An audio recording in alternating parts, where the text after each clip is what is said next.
Good morning, friends. Welcome to another live stream here with our special guest, Shifu Simplicity. Thank you, Shifu, for taking the time to share the teachings with us. Welcome to Geeta, Jayanta, and everyone else who I see like a little number on the screen, but hasn't checked in yet. So this is a series of teachings offered by Shifu Simplicity, who normally resides in Berlin, not in New Jersey like we are here at Empty Cloud Monastery. And she's the abbot of Miaofazentrum, which is an incredible Chan meditation center in Berlin. And she's also opening another center right outside for where she will be offering meditation retreats, etc. Shortly I will post the link actually to her center in Berlin, so you can keep in touch with her. But without further ado, I'll pass it on to Shifu Simplicity to continue the series on the essence of the Mahāyāna teachings. Thank you, Venerable.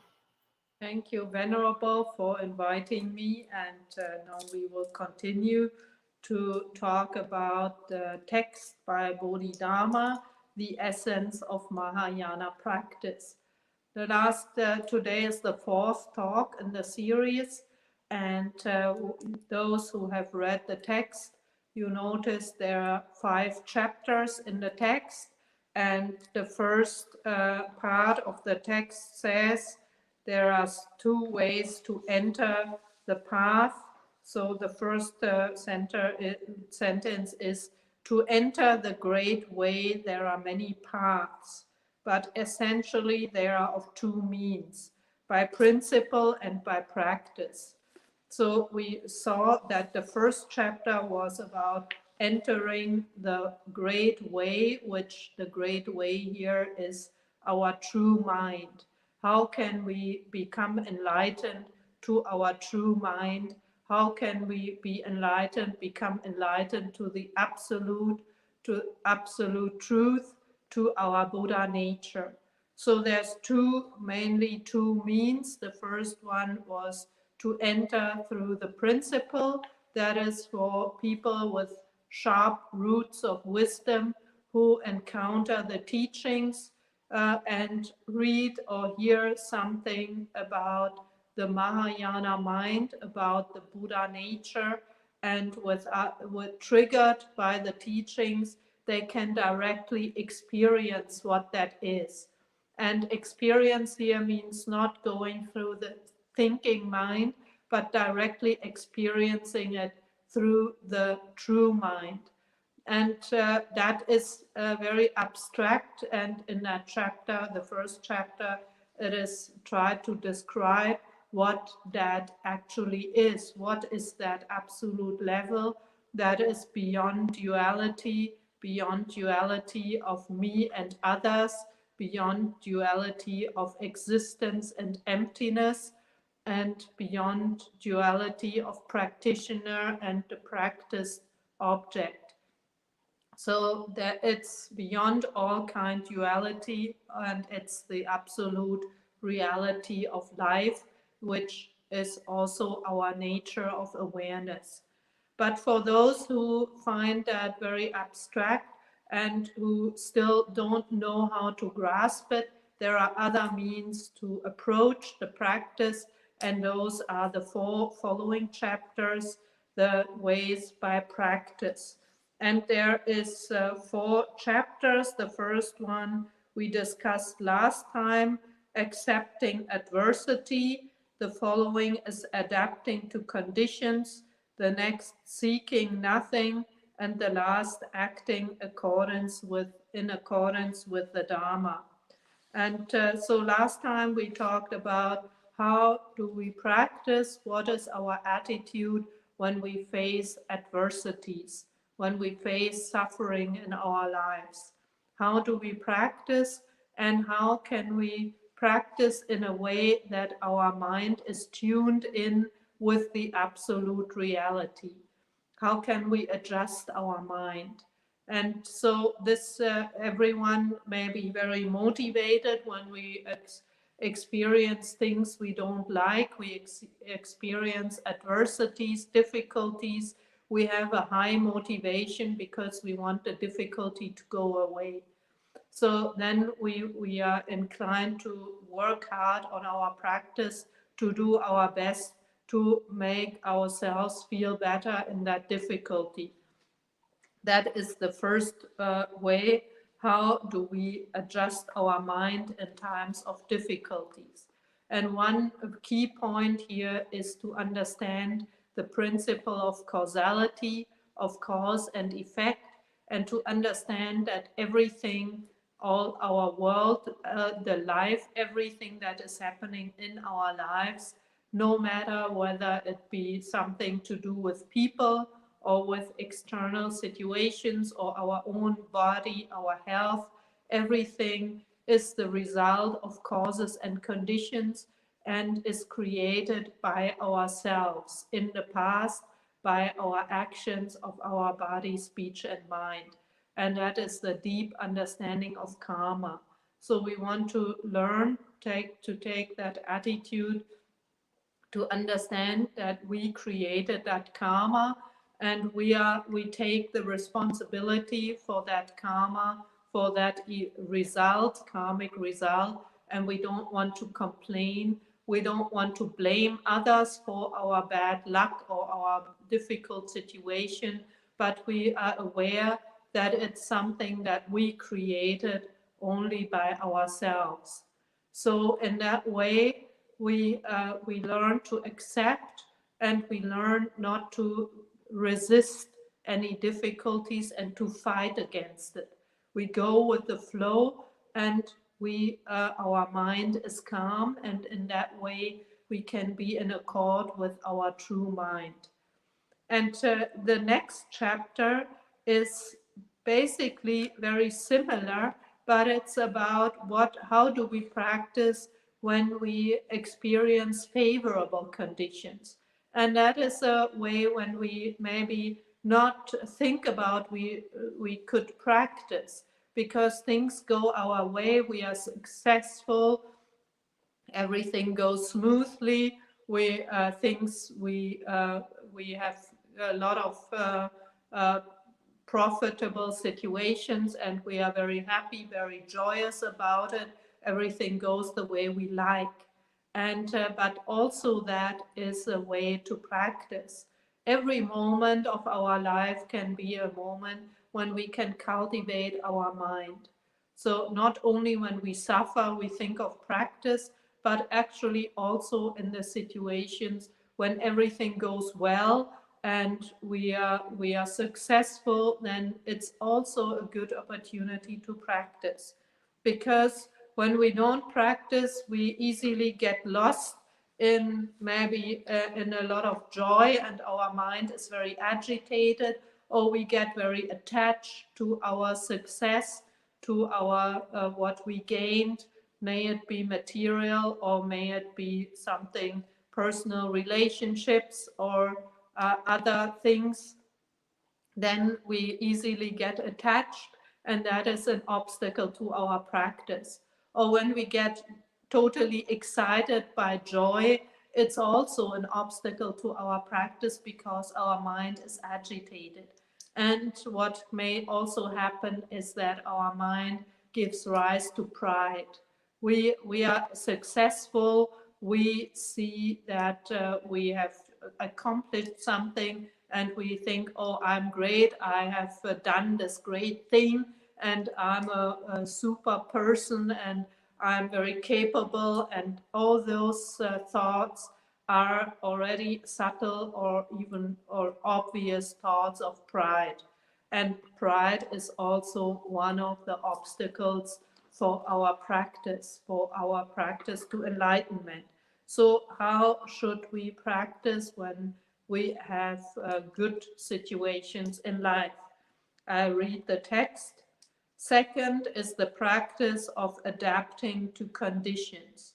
Sentient beings are without a self, being steered by karmic conditions. Suffering and joy are experienced together as a result of causes and conditions. Any reward, blessing, or honor is a consequence of past causes. Nothing remains when the necessary conditions are exhausted. So what is there to be joyful about? Knowing that success and failure depend on conditions, the mind remains unmoved by the wind of joy. The mind experiences neither gain nor loss. This is to be in harmony with the way. Therefore, it is called the practice of adapting to conditions. So here we see that it's about when we experience honor, we experience some kind of gain for our success, and the first sentence is sentient beings are without a self. That is a key teaching of the Buddha, that there is no permanent self. There is no entity that we can call the self, but we are attached to that. We always assume this, what you see here now, this body and this appearance, this voice, these thoughts, that is me. And this is a very deep-rooted, delusive thought that we have. And we are very attached to this, our own picture of this me. And that is the root for all our suffering, that we are attached to this ego, to this person, what we think we are. And the Buddha teaches us in various methods that we can contemplate. The body is made of the 4 elements. The body is just material elements. In the Buddha's time, they analyzed the body according to 4 elements: earth, water, fire, and wind, and to take them apart and see there's nothing left. There's no core inside a body that can be called an unchangeable, stable self. So this kind of meditation, there's several ways to meditate on it. It's very useful in any tradition of the Buddhist teaching. So here we see also Bodhidharma reminded us of this core teaching. There is no permanent self. So when we experience gain or success, who is experiencing that? There's no me that is experiencing. So why should I be so excited about it? That is one very important lesson here, that we contemplate about the person is made up of the 5 skandhas, the physical form, which itself is made of the 4 elements, and then the feelings, the other mental parts, the perceptions, volition, and consciousness. There's various translations on the 5 skandhas, but basically it's the form skandha, the material part, and 5 mental skandhas.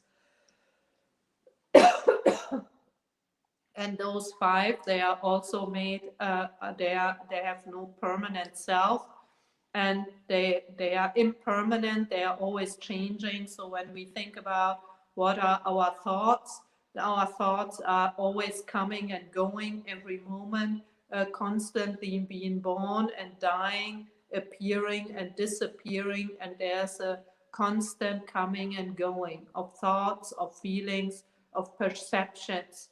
And even consciousness is not a solid thing, that it's not an unchanging entity, but consciousness is also what we sometimes call the mind stream in Buddhism, because consciousness is not to be confused with what people think of a soul or something.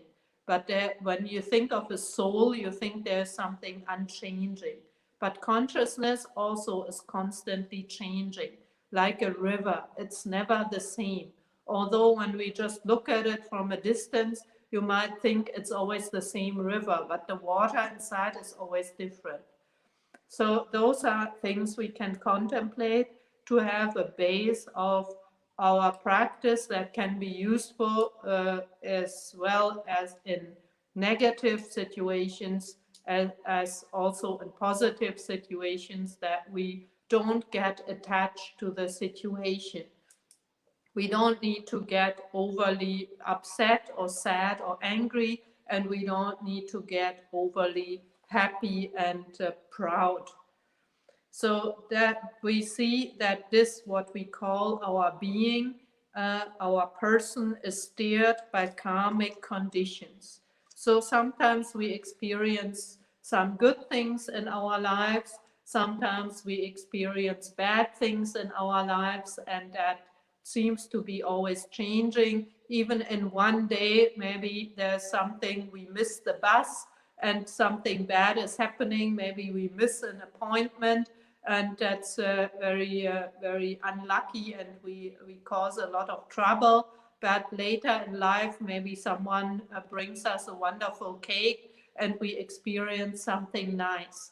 So these things, nice and unpleasant, change all the time. And why something is happening? Nothing is happening just by accident. In Buddhism, there is no accident. Everything is karma. So we created this karma with our actions of body, speech, and mind. And going one step further, and we say our whole world is a creation of our own consciousness. There is nothing that is outside of consciousness. So the whole material world is just an image that is created by our own consciousness. So when there's nothing outside of our consciousness, then there's also nothing that comes from the outside and causes certain things to happen just by accident. And the law according to this, to which things appear and disappear, is the law of causes and conditions. When we create the causes through the karmic seeds that we sow through our actions of body, speech, and mind, and when the conditions ripen, the right conditions come together, some karmic event will manifest and will happen. And when the conditions are not ripe, they don't match, then something cannot happen, but the seed is still there and it's still kind of waiting for the right situation, for the right conditions to come together so something can happen. It's like you plant a seed in the soil, and the seed needs the right temperature, the right daylight amount, the right amount of water, and the right soil and fertilizers, all these conditions, so the seed can sprout and the plant can grow. And so when we plant a seed in the winter, each seed has their growing time, and then when the conditions are ripe, one seed already sprouts maybe in March, the other one only in May or in June or maybe even later. So that depends on the conditions that each seed needs to ripen. So we create a lot of karmic seeds all the time, every day, every moment. We create new karmic seeds by our actions of body, speech, and mind. So also our mind, our thinking mind, that is constantly creating something. And when the conditions are right, something will be manifesting, some situations in our lives.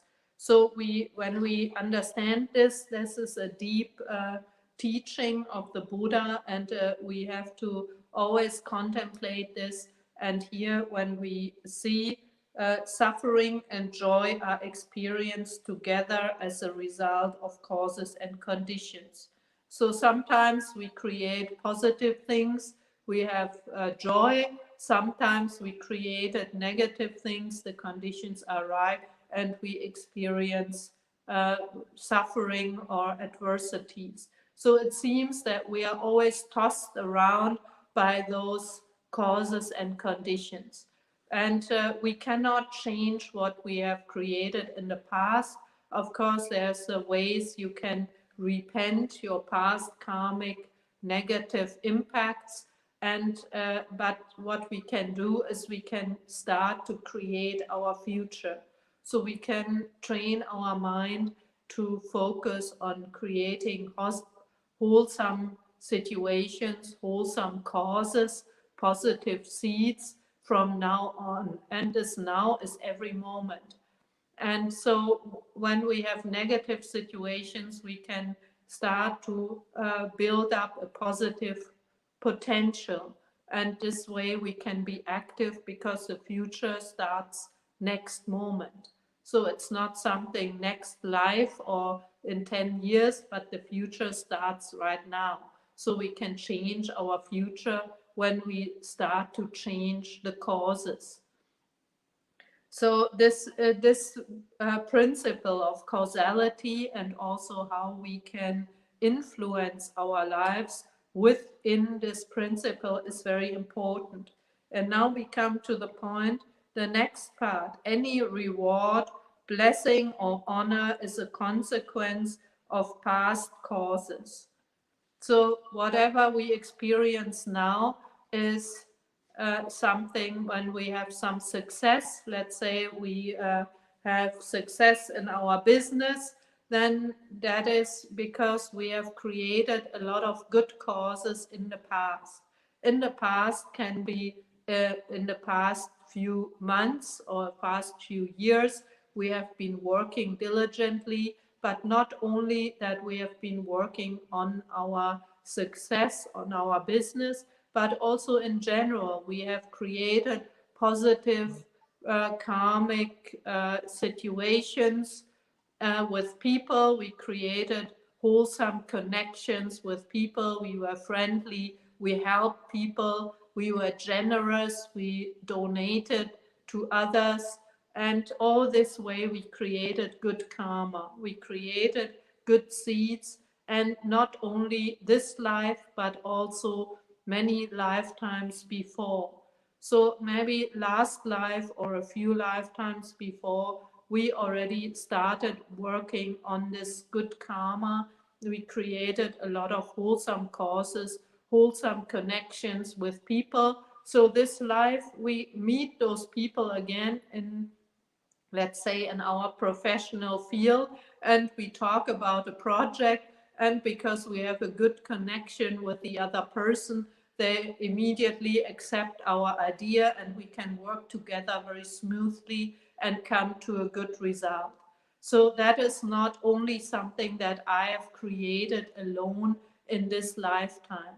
I created the causes maybe many lifetimes before, and also it's not something that causes and conditions are a complex system.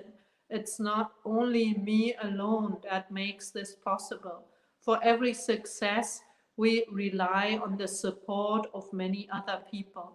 For example, your success in your business, you present your idea, you need the support of maybe your business partner who also likes your idea, who is also diligent, and the bank who may give you a loan, and so you can start working on your project. So the bank needs to trust you.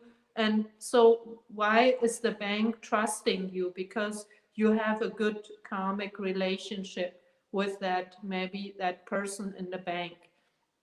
And so a lot of things come together. When you produce something, you have your employees who are working hard, they're working together, and only when you were only alone in this world, you could not come to this success.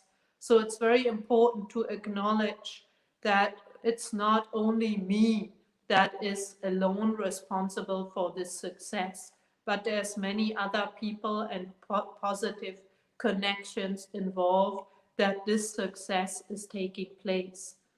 For example, my teacher, Grandmaster Weijue, he was a very great teacher, a great monk, and he meditated in the mountains in Taiwan.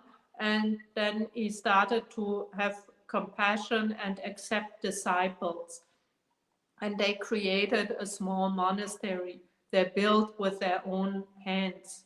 And then there were more and more disciples coming, and the Grand Master wanted to build a big place for many people to come. And so he made the vow to create a big monastery so everyone who wants to practice Chan practice can come and have a safe place to practice. And then once he made the vow, he went out and he made a lot of connections with people. So he talked to a lot of people about his project. And a lot of people supported him. So out of nothing, he had no money. He created this huge monastery that was opened in 2001. That is now 20 years ago, Zhongtai Chan Monastery in Taiwan. So and he never said that is my monastery. He always said that's the monastery of all of us who made this possible.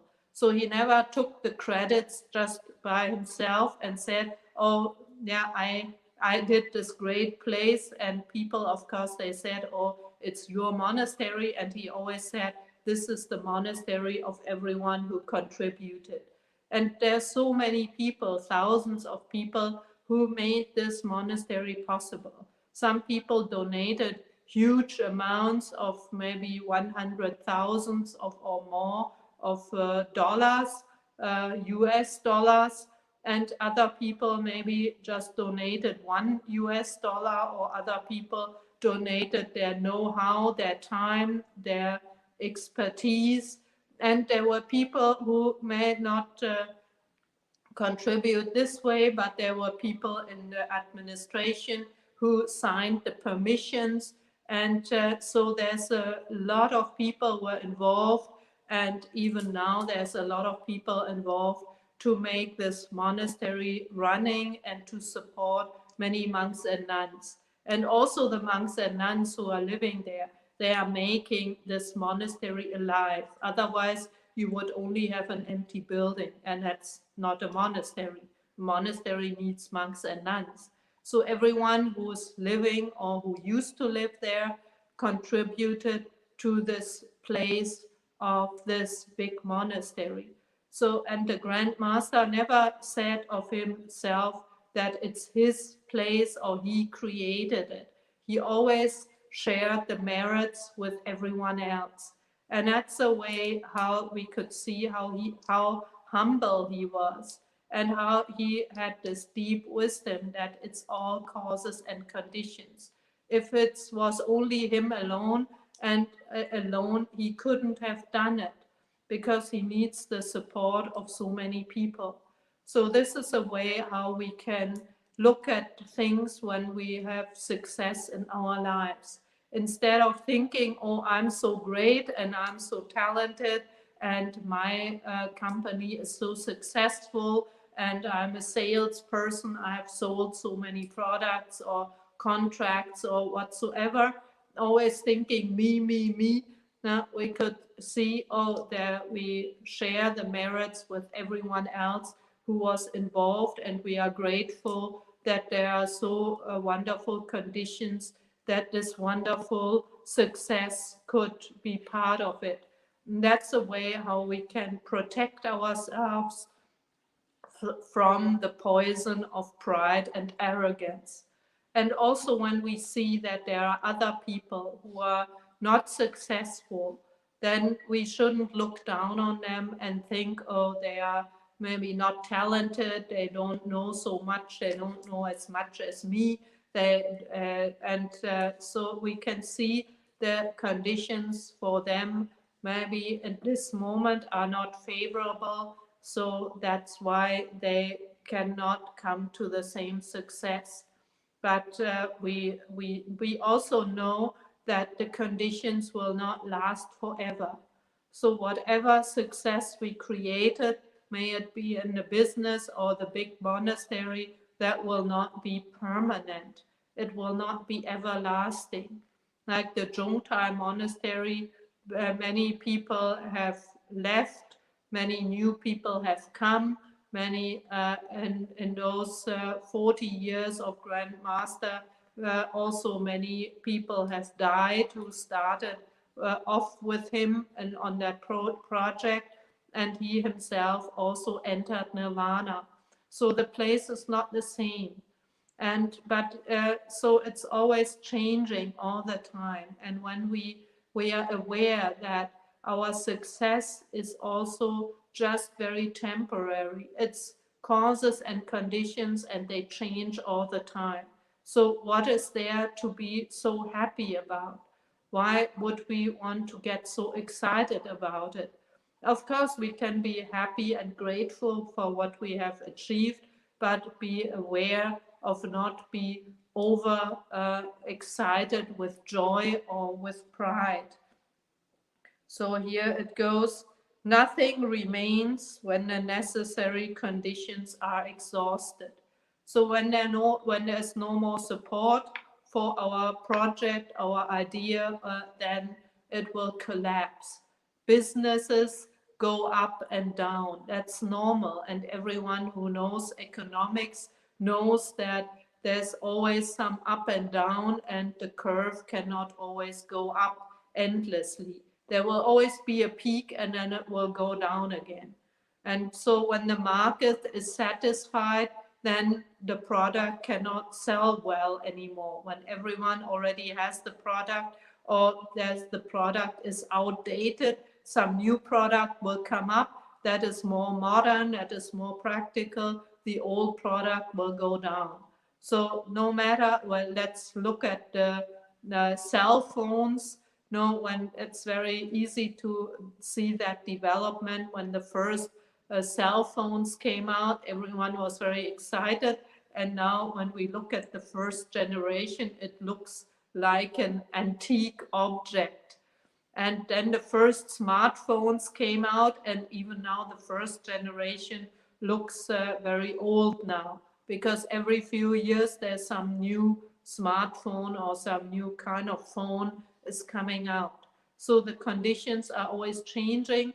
The success will only last for a short period of time. Some conditions change. So why should we attach to that success?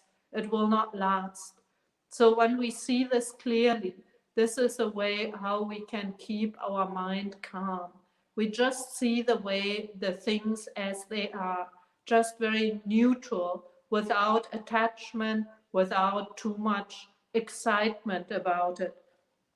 So here it says, so why should we be joyful about it? We know that the things are impermanent. We know the success is only a small peak, and it will go down again. And so why should we be proud? Why should we be overjoyous about something that is only impermanent? So that is the attitude that we can take on, so our mind doesn't get stirred up by the emotions that come about when we are successful, or when we become famous, or when we have a successful product, or we are good in our studies, we get good grades. And also the same good grades, we need to have good teachers to learn our stuff. We need to have good textbooks that were written by good authors. And so we can be grateful for a lot of people who contributed to our success in our studies. Knowing that success and failure depend on conditions, the mind remains unmoved by the wind of joy. So we try to keep our mind always calm. Our mind that we see that everything is conditioned, so we try to keep our mind even. We just see the things as they are, and we follow the conditions. When we see there's positive conditions, we go along. We make use of positive conditions.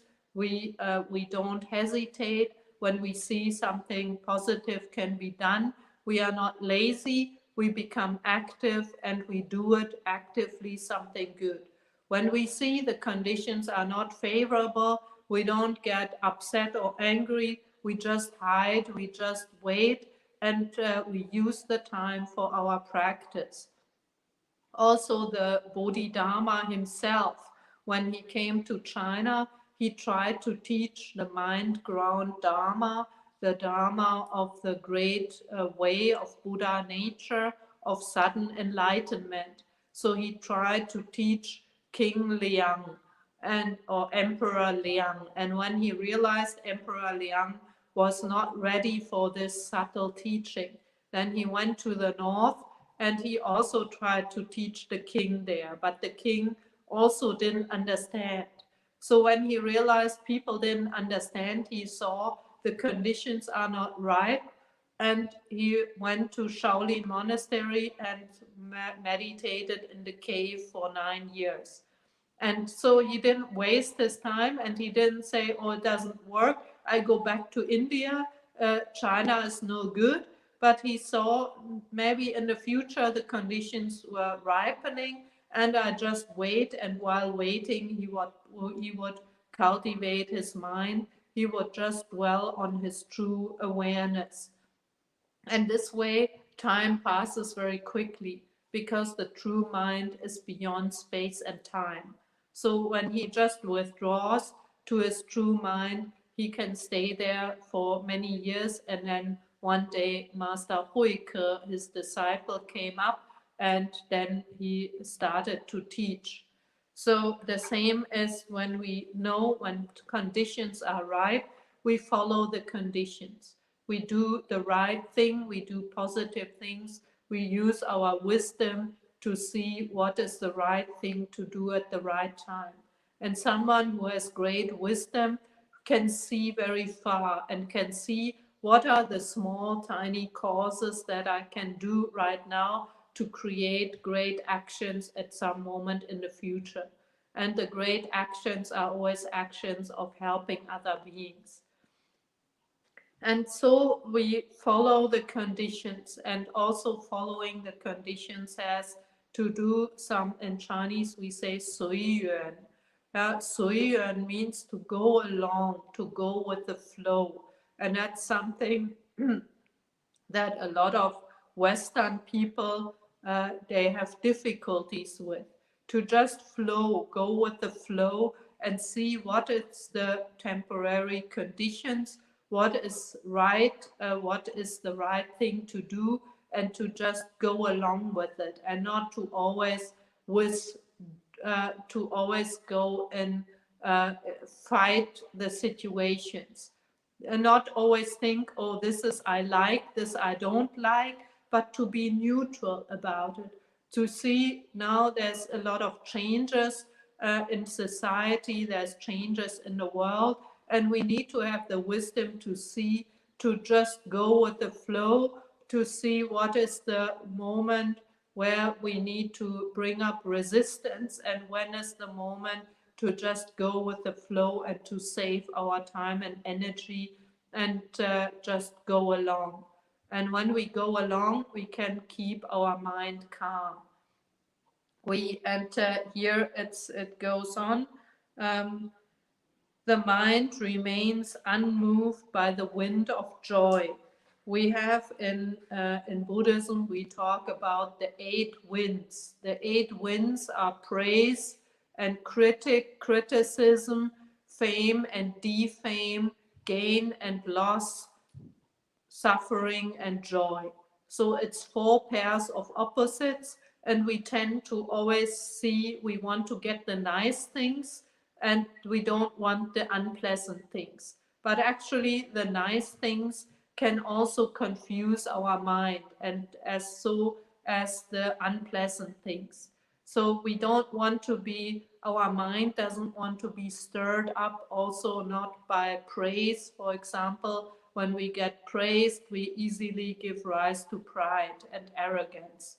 So we need to be very careful when we experience those fame or praise or happiness, joy, or gain in our as the positive parts of those 4 pairs, because then we easily give rise to pride.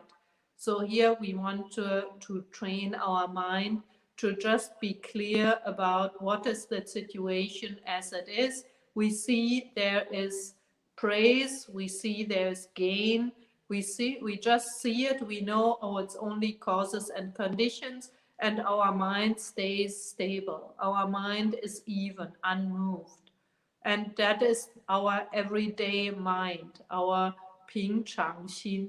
Our mind is always calm, is always clear, but the mind is unmoving, not moved by the outside situations. And when we train ourselves in our daily lives, we can use those situations to practice, to start to drop our attachments also to the positive things, and to start to train ourselves not to always seek after the positive things, the agreeable, pleasant things. But we see, oh, now there's gain. Okay, I see there's gain. And then there's loss. Okay, I see there's loss. And the mind is calm. And when the mind is calm, the mind is clear, and then the mind has wisdom. And this is the way how we can be in accord with our true nature, because our true mind, our Buddha nature, is unmoved by the outside conditions. The true mind is always even. The true mind is always unmoving, and it's always clear and alert. So it's calm and alert at the same time. This pure mind, this Buddha nature, everyone has it. And we can train, we are not in accord with this because our mind normally is stirred up, and we normally use our thinking mind. But we can try to switch from this thinking mind to the mind that is just clear and alert, without making judgments, without discriminating, without like and dislike. And this we can train in our daily life. We can see where we have like and dislike. All the time there's something, I eat something, oh, I like the taste. Then we see there's like. I dislike the taste. Oh, I don't want to finish my plate. I don't want to finish this drink. It's horrible. So, but instead we can just see, okay, this drink is not pleasant, but I try to keep my mind even, and I can still finish it when it's not poisonous or gone bad or something.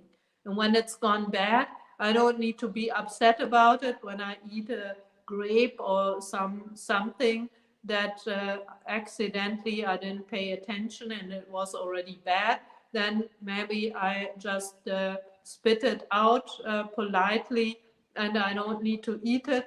But I don't make a big fuss, oh, why is this bad? And so I just do it, and the mind is still calm and unmoving.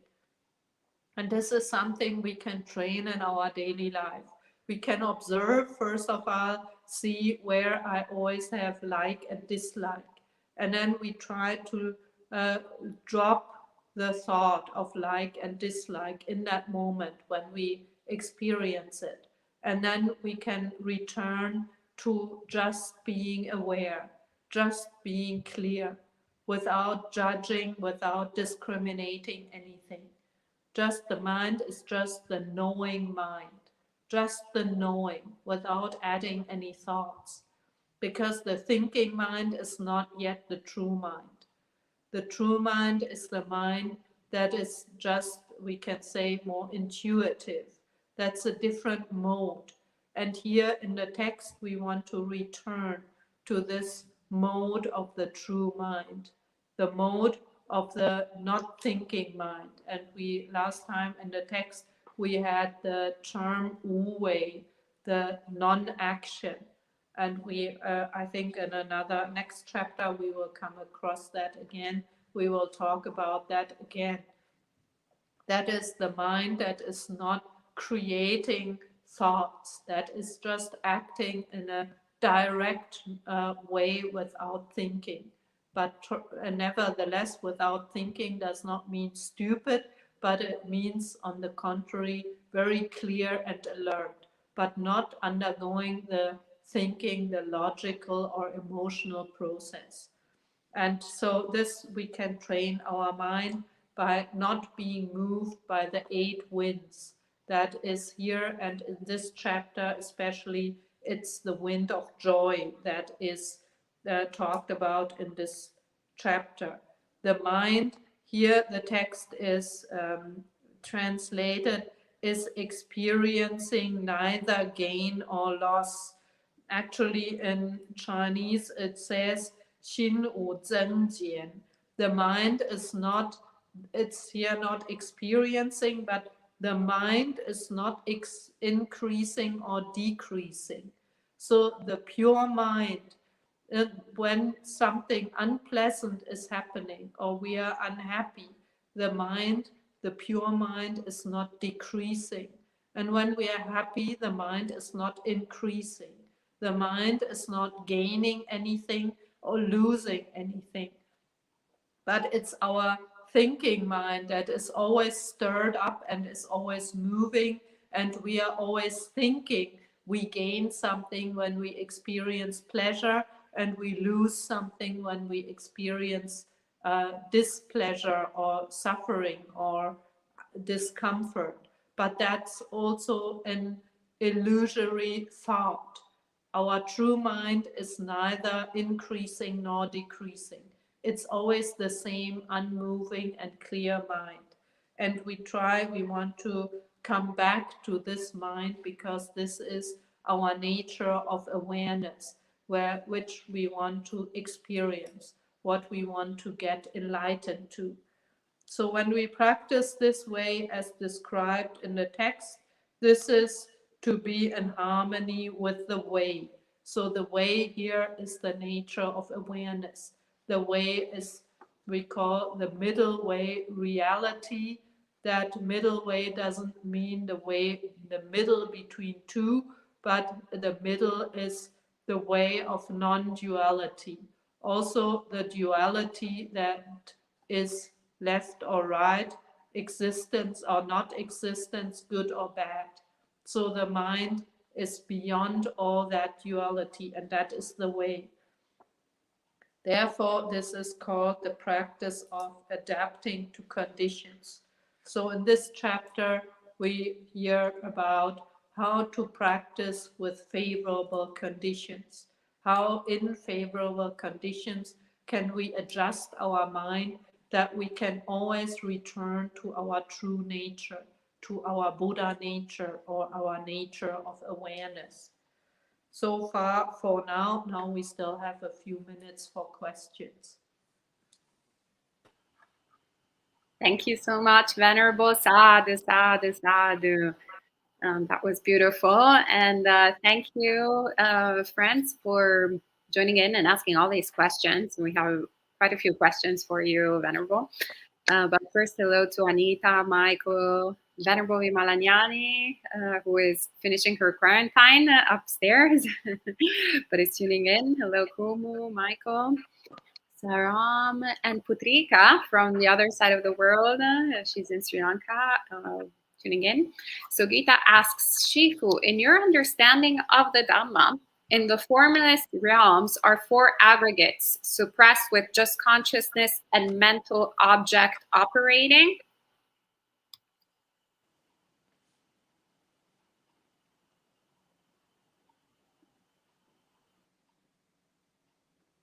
I don't understand the question, sorry. Maybe Gita, if you can... in the formless realms, I see. In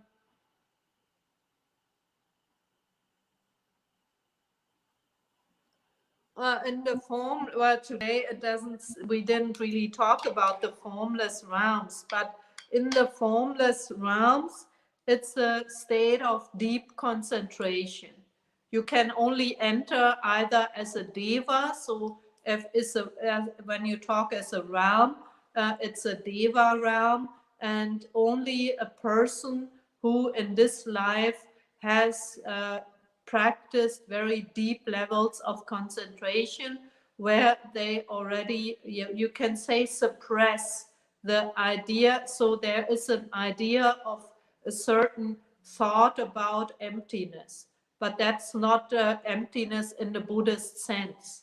So there is still a consciousness, so there's still somehow the ego, but the person understands that there's no physical body, that there's no form, but there's still a consciousness. So there's still some kind of attachment. And so in that sense, when that person is born in that realm because of intense meditative concentration, that concentration eventually will fade away, and the person will still then be reborn in other realms of samsara. So that's why we call that is still in the realms of the samsara.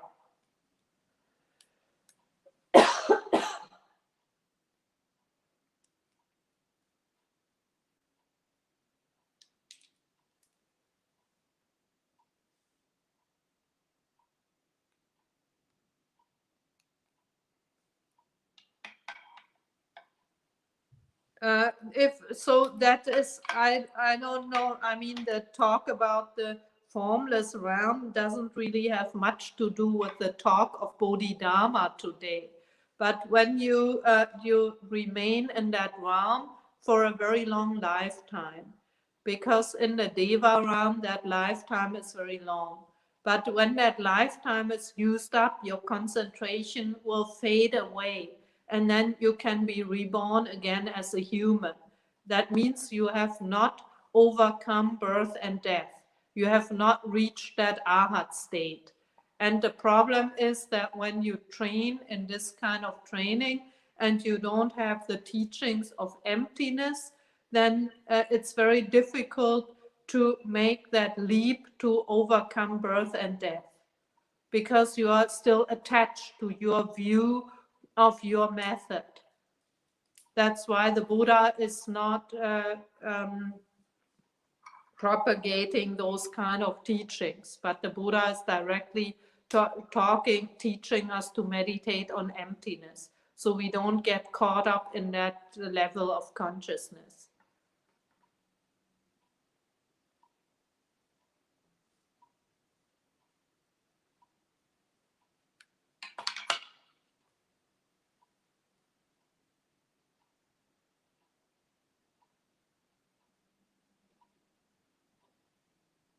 The five skandhas in Mahayana and Theravada, I would say, are the same.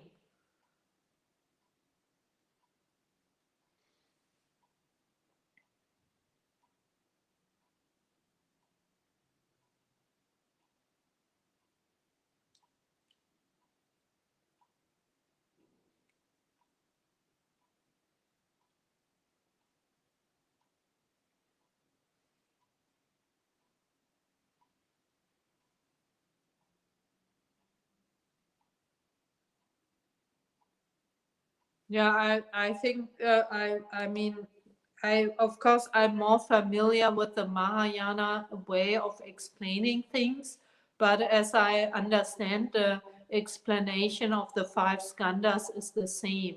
So you can, in both traditions, you can meditate on the five skandhas.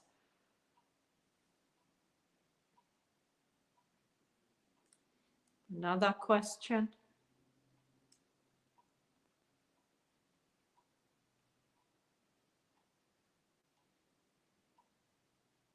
Karma, cause and effect, is a universal law in the Mahayana, but also in the Theravada teachings. That's general Buddhism.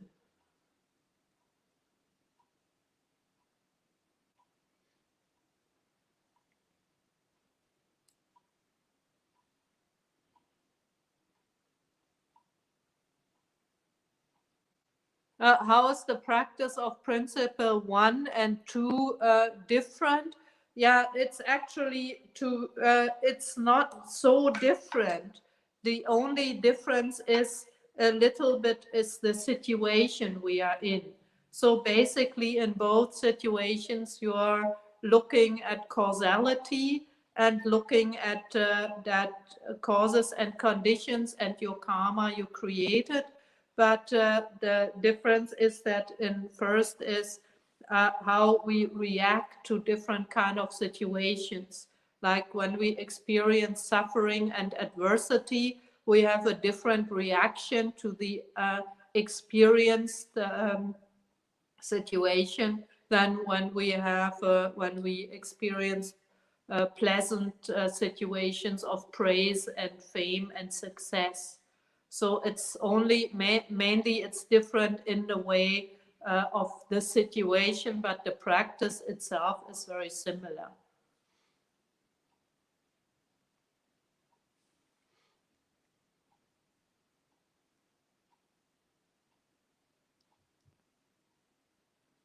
The Chinese is 随缘. I don't know how to spell it here.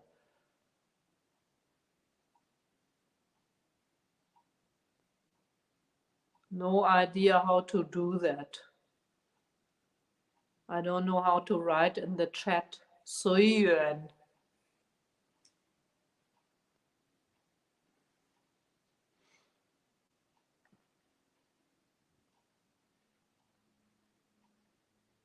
Faith, can you write it in Chinese with Chinese characters?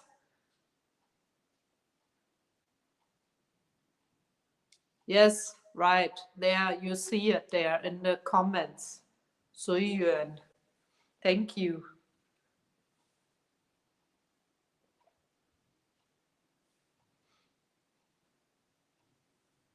Another question?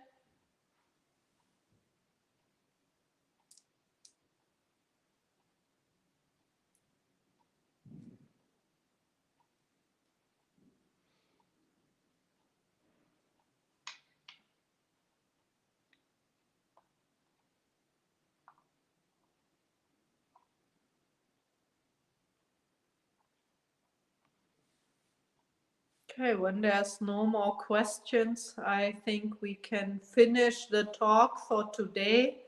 And on Saturday, there is a talk at the same time on the 4 great vows.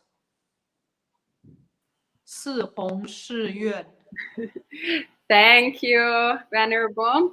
So yes, on Saturday morning, Venerable will be offering a teaching, a special teaching on the 4 how many vows are there? 4 great vows. 4 great vows. Great, thank you. My Theravada practice interfered with remembering the number of vows. But yeah, with the 4 great vows. So at 8 p.m. on Saturday, New York City time, a special meeting with Shifu Simplicity. I won't be there, so there will be a volunteer that will be hosting that event on Saturday morning. But we will continue this particular series next Wednesday, and we're on retreat here at Empty Cloud Monastery. So the live streams, they will all be actually blasts from the past. So we're sharing some recordings from retreats from Ajahn Punadhammo in the past. He gave several teachings at the Rockaway Summer House, our past retreat center in Rockaway Beach. So that's what you will be seeing during our usual live streams for the end of the week. But we will resume this weekend and next week. All right. So thank you very much for joining us today. Thank you so much, Shifu Simplicity, for sharing the Dhamma as usual. So we can end with 3 sadhus. Sadhu, sadhu, sadhu, and Amitabha. Amitabha.